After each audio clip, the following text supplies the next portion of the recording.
The evening light washes over the vineyard in amber waves, turning the wedding reception into a scene from a storybook. Everyone smiles, everyone except Seth. My husband's hand tightens around mine as he leans close, his mouth near my ear. "Harper, we need to leave tonight." The champagne glass trembles in my fingers. His words carry a weight that doesn't belong in this perfect Oregon sunset, with string lights twinkling above the rows of grapevines where my brother Grant just said his vows. "What are you talking about?" I whisper, forcing a smile as the best man finishes his toast. Seth's eyes never leave the head table. "Your brother's bride. She's using 2 different phones, 2 different accents depending on who she's talking to." "That's ridiculous," I say, but my voice lacks conviction. "I heard her on the terrace earlier speaking with a Boston accent. 10 minutes later, she was telling your father about her Swiss boarding school with a European lilt." He slides his phone across the table. "And look at these." I stare at screenshots of newspaper clippings. 2 different stories of how Grant and Delaney meet mentioning a charity gala in New York, another describing a chance encounter at a coffee shop in Seattle. My stomach knots as I look up at my brother. His face glows with happiness as he gazes at his bride. The first time Grant introduced Delaney, I was struck by her impeccable preparation. She knew all our family stories, our birthdays, even my mother's favorite flowers. She gave me a vintage pearl charm as a welcome gift, calling me the sister I always wanted. The gesture had warmed my heart instantly. Just yesterday, I watched my father Rourke enthusiastically discussing a $45 million investment with Delaney's father Sterling. Their heads bent together over spreadsheets, my father more animated than I'd seen him in years. And at the rehearsal dinner, Delaney smoothly navigated conversations in English, French, and Italian, charming every guest at our table. My mother couldn't stop singing her praises. "You're being paranoid," I tell Seth, but something cold spreads through my chest. Delaney is charming and brilliant. Grant is happier than I've ever seen him. Seth takes a deep breath. "She told your mother she was raised in Switzerland, but told your father Boston. Her company history doesn't check out. The foundation she claims to run has no registration records." I open my mouth to defend her again, but my words die as I remember something from this morning. Standing in the rose garden, I overheard Delaney on the phone. Her voice had changed completely hard, threatening. "If it's not done by Monday, this all falls apart. Just get it done." When she turned and saw me, her face transformed instantly into the warm, loving woman my brother adored. "Grant has always been the optimist," I murmur, watching my younger brother laugh at something Delaney whispers. "He sees the best in everyone. Your father's aerospace fund is worth, what, $320 million? If he invests with Sterling's scheme." I close my eyes briefly. "You think this is a con?" "I think we need to be certain before they leave for their honeymoon and your father transfers that money." My brother's face is radiant across the reception. The fairy lights catch in Delaney's hair as she leans to kiss him. "I've spent my life protecting Grant from bullies in elementary school, from his own too trusting nature in business. But this? Questioning his wife on their wedding day? If we're wrong, we'll destroy his perfect weekend," I say. "He'll never forgive us." Seth covers my hand with his. "And if we're right?" I watch Sterling pat my father's shoulder, both men laughing. Delaney's eyes flick toward them, calculating. "We need proof," I say finally, the words tasting bitter against the sweet champagne. "Real proof before we say anything." My phone buzzes with a text from Grant. "Best day ever. Thank you for everything, sis." I look up at my brother's smiling face, and something inside me hardens with resolve. If someone is trying to hurt my family, they've made a terrible mistake.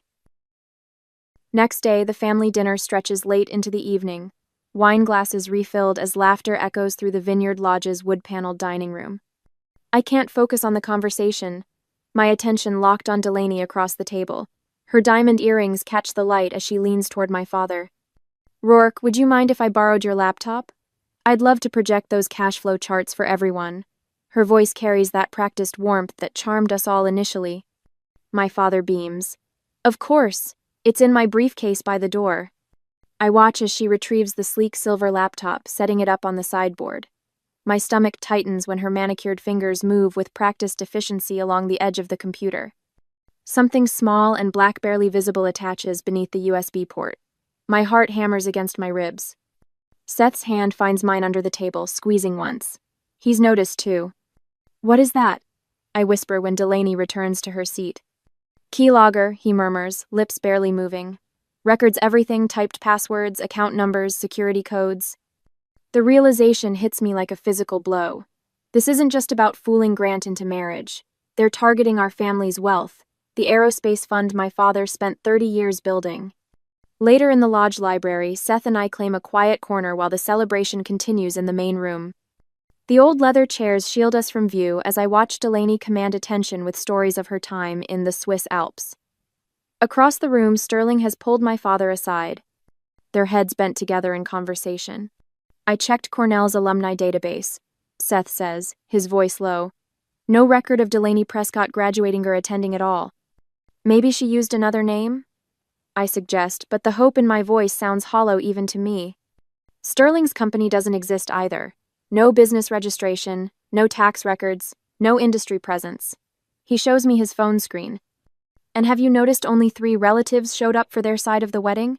No childhood friends, no photos from her youth in any of the displays. I watch my brother refill Delaney's champagne glass, his face glowing with adoration. Dad's planning to transfer millions to Sterling's vertical launch drone venture. He mentioned it this morning, said it could be the most significant investment of his career. If they get the keylogger data, they could access every account Rourke logs into. Seth rubs his temples. These aren't amateur con artists, Harper. They're professionals. They could drain accounts, transfer funds, empty investment portfolios all before anyone notices something's wrong. The crystal chandelier above us seems to dim as I process his words. The weight of responsibility settles on my shoulders, heavy and cold. Grant will be devastated either way, I say, watching my brother across the room. His arm rests comfortably around Delaney's waist. If we're right about this, his heart gets broken. If we're wrong and make accusations, I can't finish the sentence. There's no easy path forward, Seth agrees. His phone buzzes. He checks it, then turns the screen toward me.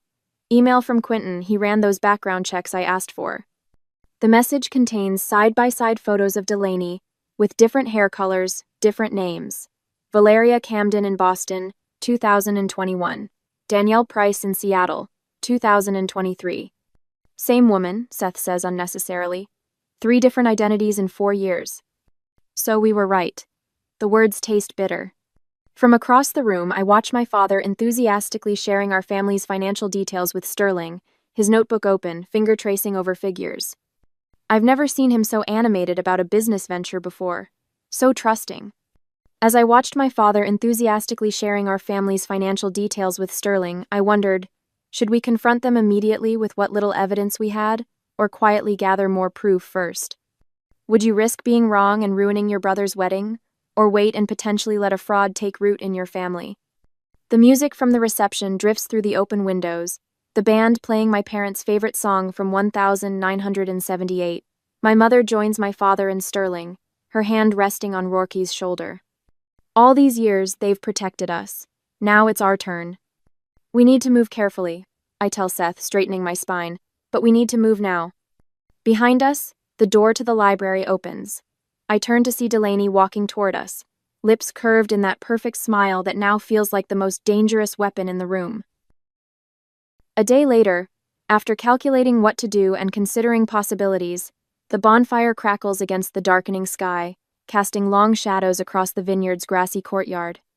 I watch Delaney raise her champagne flute, her smile radiant in the firelight as she addresses our gathered family.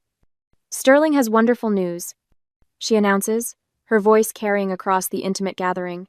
He's transferring the first phase funds Monday morning. The vertical launch project begins next week. My father claps with boyish enthusiasm, his weathered face alight with excitement. I'll have the escrow accounts ready first thing Monday. $25 million to start just as we discussed. My stomach drops. $25 million. I glance at Seth, whose jaw tightens almost imperceptibly. Grant wraps his arm around Delaney's waist, beaming with pride.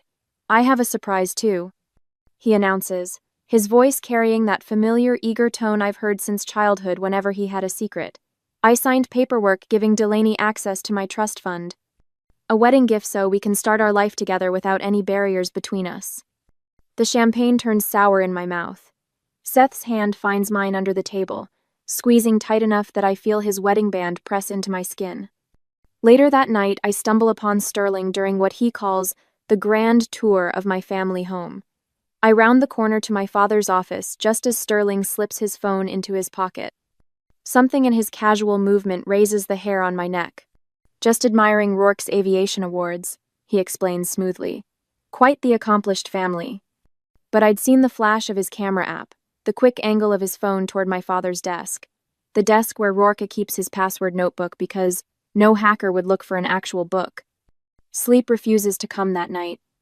I lie awake beside Seth, my mind racing through every interaction with Delaney since Grant introduced her 6 months ago, her perfect recall of family stories.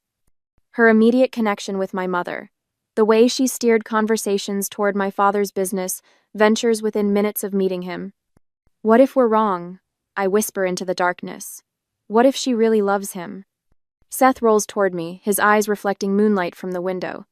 And if we're right, can you live with yourself if they drain your family dry? The weight of responsibility presses against my chest, my brother's heart or my family's security. The choice feels impossible. Morning brings clarity and purpose. Seth and I begin documenting everything: the inconsistencies in Delaney's background, Sterling's non-existent business credentials, the keylogger now secured in a plastic bag in my toiletry case. We photograph the device, timestamp our notes, create a timeline of suspicious behaviors. The work feels both terrible and necessary, like preparing for a funeral while the person still lives.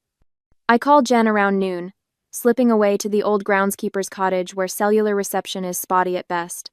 The connection crackles as I explain our suspicions. "Send me photos of the device," she says, her voice tight with concern. "Thank God you caught this. I've seen families lose everything this way." Her validation washes over me like cool water. We aren't paranoid. We aren't imagining things. The sun begins its descent behind the coastal mountains when I find Grant alone among the vineyard rows. He inspects the grapes with practiced care, a habit from childhood summers working the family land. "We need to talk," I say, joining him between the leafy vines. His expression hardens. "If this is about Delaney." "It is. You've never liked anyone I've dated." His voice carries an edge I rarely hear. "Can't you just be happy for me this once?" The accusation stings, partly because there's truth in it. I've always been protective, skeptical of those who get close to my little brother. But this is different. "I want to be happy for you more than anything," I say, choosing each word carefully. "But I need you to listen carefully." I tell him everything: the conflicting stories, the keylogger, Sterling photographing our father's desk. With each piece of evidence, I watch Grant's expression shift from anger to concern, then to something more painful. "She couldn't access my accounts without my signature," he says, but his voice lacks conviction. "The paperwork you signed," I remind him gently. "The wedding gift. When did she ask for that?" The color drains from his face. "Yesterday morning. She said it would make managing our finances easier while we're honeymooning in Thailand." "Thailand? You told everyone Bali." Grant looks as though I've slapped him. "She changed it last week. Said she found a better villa. A villa where no one would expect to find them, where my family wouldn't think to look when the accounts emptied on Monday morning." Seth makes the call to the Oregon FBI resident agency while I phone Jen again, forwarding the keylogger photos and documentation. The contrast strikes me as surreal: wedding guests laughing around the bonfire, toasting to new beginnings, while our small team works frantically to prevent disaster. "The evidence is compelling," the FBI agent tells Seth. "We can have someone there tomorrow morning. By sunset, we have a plan. Grant will maintain normalcy while we secure copies of all evidence. Seth will create a medical emergency requiring our immediate departure, giving us freedom to move without suspicion." I stand at the edge of the gathering, watching Delaney whisper urgently to Sterling across the bonfire. Their faces glow orange in the flames, beautiful and terrible. Her eyes flick toward my father, calculating something. Sterling checks his watch for the third time in 5 minutes. Tomorrow can't come soon enough. Tomorrow, the first phase of the plan starts. Medical emergency. Seth repeats into his phone, his voice tightly controlled as we rush toward our car. "Yes, we need to get to Portland immediately." Behind us, the wedding reception continues in full swing, fairy lights illuminating the vineyard rows like a scene from a storybook that's about to turn dark. I clutch my purse containing the keylogger we carefully removed from my father's laptop, wrapped in a handkerchief to preserve fingerprints. The timestamps. I remind Seth as he slides behind the wheel. We'd spent 30 minutes methodically documenting everything, screenshots of the contradictory stories about how Grant and Delaney met, photos of the keylogger in place, recordings of Delaney speaking with different accents. Already uploaded to the cloud with exact dates and GPS coordinates. Seth says, starting the engine. Quentin sent over the complete identity report. 3 different names in 4 years, Harper. She's done this before. The drive to the Oregon State Police office takes 40 minutes. Every mile increases my determination while diminishing my doubt. Detective Marcia Holloway listens without interruption as we lay out our evidence. When we finish, she leans forward, eyes sharp with recognition. This fits a pattern we've been tracking, she says, tapping her pen against the table. The wedding day rush, the quick investment opportunity, the switching phones and accents. You did right coming in now instead of waiting. My phone buzzes. Delaney's name appears on the screen. Detective Holloway's eyebrows rise. May I? She slides a recording device toward me. I answer on speaker. Hello? Harper? Is everything okay with Seth? Delaney's voice drips with concern, but there's something calculated in the pauses. Grant and I are so worried. Which hospital did you go to? Providence in Portland. I lie smoothly. They're running tests. What happened exactly? And when will you be back? The questions come too quickly, fishing for information. After I hang up, Detective Holloway presses a button on her recorder. That's her. Voice pattern matches a suspect in 3 similar cases in Washington and California. She turns to her computer. Different names, same Mo. I grip the edge of the table. You've been looking for her? For 2 years. The Bureau calls them romance bandits. They target wealthy families through the most emotionally vulnerable member, usually during major life events when everyone's guard is down. As the detective asks if we want to wait for the FBI or confront Delaney ourselves with police backup, I wonder, would immediate action protect my family's assets? Or would a carefully staged intervention reveal the full scope of her operation? My phone lights up with a text from Jen. Keylogger analyzed. Program was accessing banking portals, Rourke's investment accounts, and Grant's trust fund details. Sending full forensic report now. I forward it directly to Detective Holloway, whose expression hardens as she reads. This gives us what we need, she says, picking up her desk phone. Digital evidence of attempted unauthorized access to financial accounts. While she speaks rapidly into the phone, Seth squeezes my hand. Your mother called while you were texting, Jen. She's secured all the important documents and frozen the secondary accounts without letting on. Smart woman, Detective Holloway says, hanging up. We've got a warrant for the keylogger and fraudulent access device under state law. That's enough to bring her in while the feds build their case. My phone buzzes with a text from Grant. Delaney is packing our wedding gifts into her car. Says she's taking them to the hotel for safekeeping. Seems weird. Before I can respond, another message arrives. Sterling just told Dad he needs to leave early tomorrow for a critical business meeting in Seattle. Says they should finalize everything tonight. They're preparing to run. I show the messages to Detective Holloway, who nods grimly. They're accelerating their timeline. Common when they sense something's off. She checks her watch. We'll have everything in place by tomorrow evening. Officers will be stationed nearby, but invisible until we need them. Will that be soon enough? I ask, remembering my father's excitement about the investment. Your mother's actions with the accounts have bought us time. And now, she says, sliding a document across the table, we have the advantage of surprise. The paper contains a storage unit address and inventory.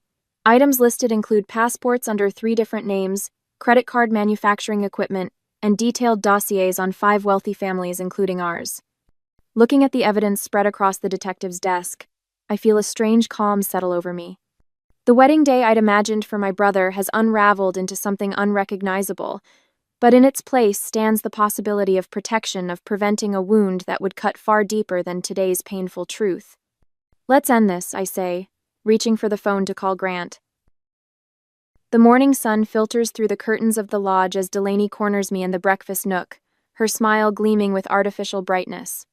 She loops her arm through mine, a gesture that once seemed sisterly, but now feels like a viper coiling around its prey. Harper, darling, Sterling, and I were just discussing the timeline. Her voice drops to a conspiratorial whisper. We're thinking we should accelerate things a bit. Strike while the iron is hot. I keep my face neutral despite the rage boiling beneath my skin. Accelerate what exactly? Sterling materializes beside us, checking his watch for the third time in 5 minutes. The investment opportunity. Markets wait for no man, as they say. His laugh lands flat, desperate. Rourke! Delaney calls across the room to my father. Tell Harper about our morning plans. Dad looks up from his coffee, his expression brightening. We're thinking of heading to the bank first thing tomorrow. Make it official. He beams. A family celebration of sorts. Grant enters, and Delaney practically glides to him, wrapping herself around him with such theatrical affection that I wonder how I never noticed its falsity before. Her eyes, though, dart constantly to Sterling, who keeps tapping his phone and glancing toward the exit. Sounds rushed. I say carefully.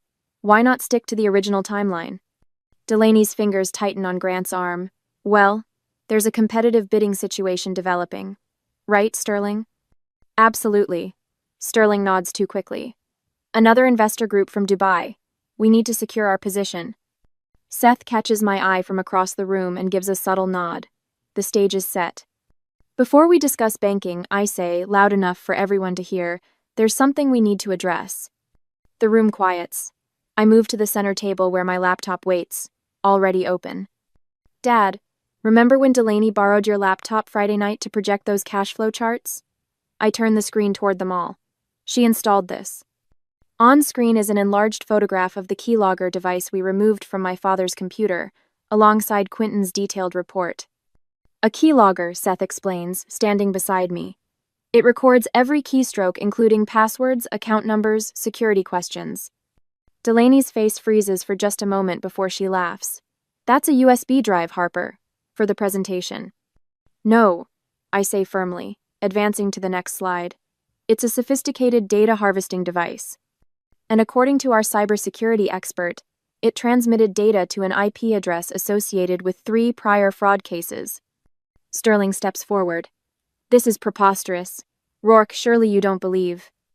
We have more, I interrupt, revealing Quentin's identity report showing Delaney's multiple aliases and fraud patterns across 3 states. Delaney Shaw doesn't exist. Neither does Delaney Kessler, or Valeria Romerol identities you've used before. Delaney's expression doesn't change, but her eyes harden to flint. This is absurd. Grant, they're trying to come between us. Grant says nothing, his face ashen. There's a misunderstanding, Delaney insists, her voice honey-sweet again. I meet her gaze directly. The storage unit contents explain everything. Her face blanches. The first genuine reaction I've seen. Storage unit, my father asks. Unit 42B at Secure Space Storage on Highway 99, I say. Rented under the name Valeria Romero, but paid for with a credit card linked to a Delaney Kessler. Inside are detailed dossiers on our family and 4 others across the Pacific Northwest. All wealthy. All with significant investment capital. We move to the lodge library at my suggestion. The detective waits in the adjacent room, just as planned. The family gathers in a semicircle, me parents on the leather sofa, Seth and I standing, Grant and Delaney across from us. Sterling hovers near the garden door, his earlier confidence evaporating. I don't understand, my mother says. Delaney, is this true? Delaney's eyes dart around the room. Of course not. This is just Harper being jealous. She's always been overprotective of Grant. She reaches for his hand. Tell them, darling. Grant looks at her, really looks at her, maybe for the first time. Then, with deliberate slowness, he removes his wedding ring and places it on the table between them. The soft clink of metal against wood echoes through the silent room. No, he says quietly. Delaney's mask slips. Her shoulders straighten, chin lifting. The transformation is startling, like watching someone shed their skin. Think carefully about what you're doing, she says, her voice now clipped, accent gone. No one will believe you over me.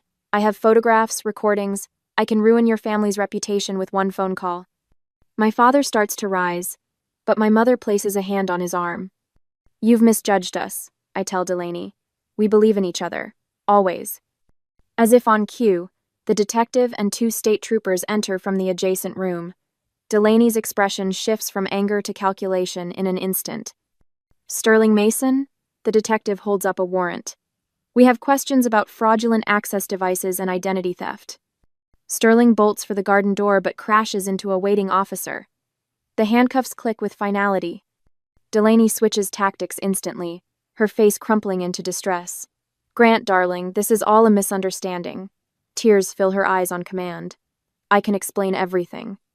Grant stands taller than I've ever seen him. I believe my family, he says. I always will. As the officers read Delaney her rights, I notice my mother quietly collecting family photos from the mantel, the real memories this woman tried to infiltrate. My father wraps an arm around Grant's shoulders, both men looking older than they did 3 days ago. Later, I stand at the window watching the troopers escort Delaney to the waiting cruiser. Her posture remains regal, unbroken. She catches me watching and holds my gaze for a moment before ducking into the car. The detective approaches, flipping through notes. The FBI just called. They found dossiers on 5 wealthy families in that storage unit. Professional work background checks, financial portfolios, psychological profiles. He closes his notebook. Your family got lucky. I look back at Grant sitting alone in the center of the room, staring at the ring on the table. The question of how he'll recover from this betrayal hangs in the air like smoke. The cruiser pulls away, carrying with it the woman who nearly destroyed us all. But the damage is already done. The June sunlight filters through Grant's kitchen windows as I arrange a platter of his favorite cheeses. 9 months have passed since that wedding day when our world splintered, then slowly reformed into something stronger. Need any help? Dad appears at my elbow, looking years younger despite everything. Gone is the trusting businessman who nearly lost millions. In his place stands a man with clear eyes and a new full-time chief information security officer on his payroll. Just finishing up. I smile, noting how he keeps his phone in a specialized blocking case, new one of many changes since Delaney, or rather Valeria, entered and exited our lives. Mom carries in a pitcher of lemonade, her wedding ring catching the light. The others just pulled up. Our gatherings have shifted smaller, more intimate, with a deeper appreciation for the people who truly belong at our table. My consulting business helping family enterprises identify potential fraud has taken off faster than I anticipated. Silver linings from storm clouds. Grant emerges from his bedroom looking rested in his favorite blue shirt. This Seattle home is nothing like the vineyard where he once exchanged vows with a stranger, but it suits him. The space feels honest, large windows, simple furniture, nothing hidden. You know what's weird? He says, adjusting a framed photo of us as kids. I don't regret loving her. I regret ignoring the warnings. My throat tightens. Grant. No, listen. He smiles, the sadness in his eyes now mingled with wisdom. I don't regret loving fully. I regret not trusting myself when something felt off. There's a difference. The doorbell rings before I can respond. Seth enters first, followed by Jen, whose cybersecurity expertise proved invaluable, and Quentin, who tracked down the storage unit that became the final nail in Valeria's coffin. We settle around Grant's oak dining table, glasses raised. Seth clears his throat, to the quiet voices of concern that we learn to hear. And to those who speak them, Grant adds, his gaze moving across each face, even when it's the last thing we want to hear. Later, while Seth helps Grant with dessert, my phone buzzes with an email from the federal prosecutor. I step onto the balcony to read it privately. Federal grand jury has returned a 17-count indictment against Valeria Marchenko for wire fraud across 6 states. Your family's evidence was instrumental. I exhale slowly, watching boats dot the distant sound. The woman we knew as Delaney had built an elaborate house of cards, targeting wealthy families with surgical precision. We weren't the first, but we were the last. Good news? Seth asks, joining me with a coffee mug in hand. Indictment came through. I show him the email, remembering how yesterday I signed the evidence transfer forms, returning the pearl charm she'd given me to the FBI's evidence locker. Such a small thing to symbolize so much deception. Inside, I hear Grant laugh at something Quentin says. He's dating again carefully, with boundaries, and yes, with gentle family involvement that he now welcomes rather than resists. As I watched the evidence being cataloged for trial, I wondered if the hardest part of betrayal is the act itself, or the doubt it plants in us afterward. How do you rebuild trust in others and in your own judgment after someone you welcomed into your family proves to be something else entirely? Perhaps the answer lies in the scene before me. A family changed but unbroken. listening more carefully to each other, and building something more resilient from the ruins of what was lost.